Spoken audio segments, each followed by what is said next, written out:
Alrighty, The Principles of Success, Season 1, Episode 7. So today is the third episode of The Principles of Action. And the first thing I want to start off talking about is the importance of remembering that you're making progress and to continually make progress. So, why is it important to remember that you're making progress? Because human beings are very easily discouraged. And this goes into the principle of hope later on. But this is where reflection comes in handy. So, I don't remember how long ago this was. I was still living in Colorado, still working on my book. And my two best friends were living here in Utah, but down in the Bountiful area. And we were talking on the phone, and they were talking about how they felt like we hadn't made any progress whatsoever. And we got to thinking and talking, and I pointed out to them that when we turned 18, we were still living at home, we had no money, we had no cars, and I don't think any of us had kissed anybody yet, but I might be wrong about that one. Actually, I know I'm wrong about that one, because I definitely had kissed somebody before I was 18. Anyway, where was I going with this?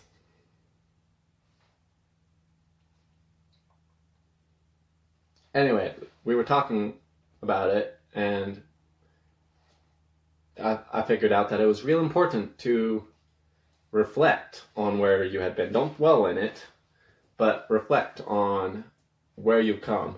And you might not have made as much progress as you would like, but it's still okay. As long as you're making progress, that's all that matters. Because we have a long time here on this earth. I don't think people easily frame time in their minds. At 20 years old, at 22 years old, it feels like you've been doing it for a while, but you still have another 80 to 100 years to go if medical technology keeps progressing forward. At 60, you feel like you might be done, but you probably still have another 20 years to go. You're only 3/4 of the way there. And I believe it's Tony Robbins that says this, but he says that most people overestimate what they can do in a year and underestimate what they can do in a decade. And I full-heartedly agree with that, because I have all these different crazy schemes. I'm like, if I do this and this and this, I should get this by the end of the year, and then I don't, and then it's hard to remember that maybe I didn't quite reach it this year, but next year I very likely will reach it. For instance, the book I thought would take 3 months to write the first draft. It took me over a year to write the first draft. The business, I thought I would get my first client in a couple of months. And it was a very long time of trying to figure out different sales tactics and marketing tactics to get somebody to trust me enough with their money so that way I could show them that I knew what I was talking about. And you just have to keep working at it, because any progress is better than no progress. Because if, let's say, you don't work at it and you really want it, you don't make any progress for years. Well, now let's say you're 22 and want to get married, and you don't go on any dates for 10 years.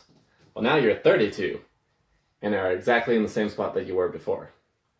Let's say that you really want to finish your degree, and you're 30-something, so it's a little awkward to go back to school at this point. At least some people seem to think that. I don't know why, but some people think that it's a little awkward to go back to school at that point.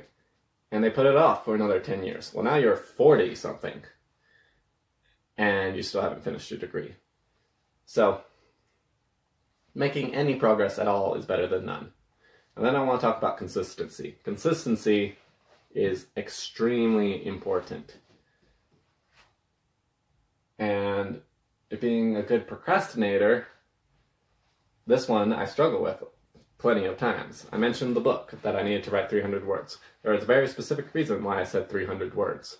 Because if I did 300 words every single day, then I would finish the book by the end of this year. Problem is, I also said it was not my priority. So, it often doesn't get done. So what are your priorities? Whatever your priorities are, make sure that you do them. Because if you don't do them on a regular basis, then they will fall by the wayside and it won't happen. Alright, I had to pause because I needed to stretch. My back is locking up. Anyway. Where was I? Consistency. So, by making sure that you do it every single day, you'll get more done than if you try to do a lot in one day. It's easier to get a little done every day than a lot one day. And especially if that one day is in the future, because the future never happens. Or anything that you say to do later rarely happens. Someday is not a day in the calendar. There's Monday and Tuesday, but there is not Sunday. So, make sure you do a little bit every single day. It doesn't have to be a whole lot. In fact, I'm going to talk about this more in depth when I talk about goals in particular, but there's a tactic that I learned that I really love, and it's called the low bar, high bar method. And I got it from the Tame course by Improvement Pill, I believe. And what it is essentially is your brain is very good at rationalizing yourself out of work because work takes energy and your brain wants to conserve energy. And the low bar, high bar method is, the high bar is where you actually want to be. So let's say a fitness example is you want to do 50 push-ups. And you want to do that daily. The low bar method, the low bar of this method is what's a number so low that no matter how tired you are, you can't convince your brain not to do it. And in this example, it might be 5. Another example is, for another fitness example, is going to the gym. Your low bar might be you just have to go to the gym and work out for 2 minutes. Generally what will happen, the reason why this method works is because generally what will happen is you'll get there, you're already started, momentum is a big principle, and then you'll go, well, I'm already here, might as well start. I might as well do the full amount. A scriptural example for my church people is, or any general study example is, you might have a goal of reading a chapter a day, but you can read a verse or a paragraph as your low bar. Then you're started and you're beginning and you're like, you know what, maybe I'll read a little bit more. So that's just going off on a little bit of tangent. I probably will talk about it again when I'm covering goals, just to remind everybody, but that's a good tool for being consistent, is the low bar, high bar method. And next I want to talk about is doing the small things, because it's easy to do a lot of the things that are successful. It's also easy not to do a lot of the things that are successful. An easy thing to do to be successful is, or it's simple to, because it is hard, but it is simple to do it. It's simple not to do it. Good example is, it isn't complex to do push-ups. Everyone pretty much knows the routine. It's also very easy not to do the push-ups because it's tiring. So you gotta make sure that you do the small things. The apple a day keeps the doctor away. And actually there is some evidence for that, but our apples are not our ancestors' apples. If you've ever put an apple on a shelf, watch how long it lasts compared to pretty much any other fruit or vegetable.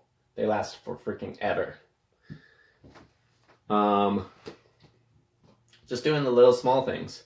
A lot of people need to lose some weight, especially in America. And they talk about all these big major things that they're going to do. Yeah, I'm going to go to the gym all the time. This is going back to just doing it. Where all they really need to do is start walking. If they just started walking every single day for 20 minutes, they would develop the habit of fitness. Financial stuff, doing the little things. Don't eat out 5 times a week. Maybe eat out 3 times a week. Or be like me and never eat out unless it's for something very specific, like a friend's birthday, or a date, or something like that. And I know I've talked about that one of my priorities is dating, and I don't do food on the first date. I might do ice cream on occasion for a first date if it's somebody that I'm really, really interested in.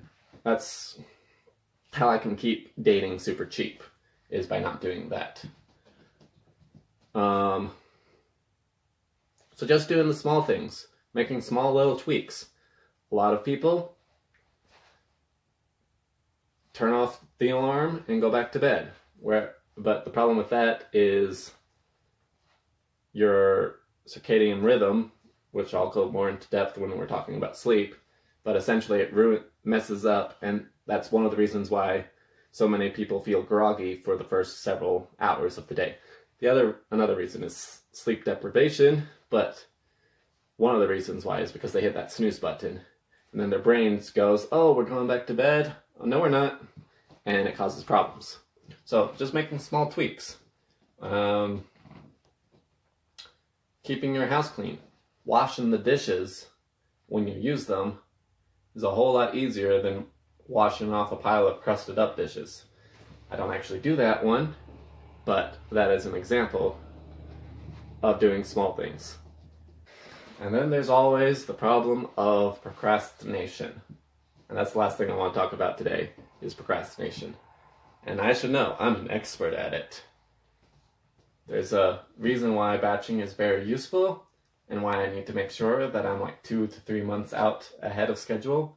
Because I am great at procrastinating on things that don't have deadlines. And in fact, that is one of the principles that helps with procrastination, is deadlines.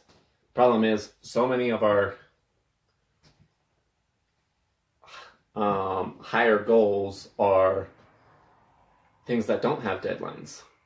Like my first book did not have a deadline at all. Nobody knew I was writing. No, well, family knew I was writing, but that's about it. Nobody cared that I was writing. Nobody cared when the book was done. My business, there's a lot of deadlines, so I don't have any problem procrastinating with that. But another example is this podcast. I already said that I've been meaning to do it for 2 years. There was no deadline for me to get started on this. I knew I wanted to do it at some point, but I had no deadline to get started. Once I created a deadline, which was January of 2020, then I had to start doing it. And I had barely done anything to facilitate that beforehand. Like, I'd barely recorded all of my season 0 episodes before it was January, and I went, oh wait, I need to record some episodes real quick. And that's what those first 3 episodes were, was doing that to get slightly ahead, so that way when I recorded these, I could get even more ahead. So procrastinating, very difficult. Deadlines is a great tactic. Another great tactic is rewarding yourself. Your brain likes rewards. So make sure that when you do something, that your brain sees a positive, immediate positive benefit from it. Because it doesn't matter if you're going to see lots of benefits from whatever you're doing 2 years from now, your brain does not care. Your brain is like, no, this is not fun. Let's not do this again. There was no benefit from it. Let's just not do it. And that's one of the reasons why people have problems with procrastinating. I want to make sure to point out the book, The Now Habit. That's a great book on procrastinating. Another one is Solving the Procrastination Puzzle. Those are both great books on procrastination. So, and there's also a TED Talk. I don't remember its name, but I'm sure if you put TED Talk procrastination, you'll find it really easy. TED Talks are generally not hard to find.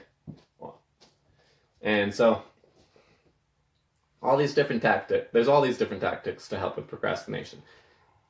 If you would like a more in-depth list on tactics of solving procrastination, I recommend reading those books. And I'm going into overtime now. And that's pretty much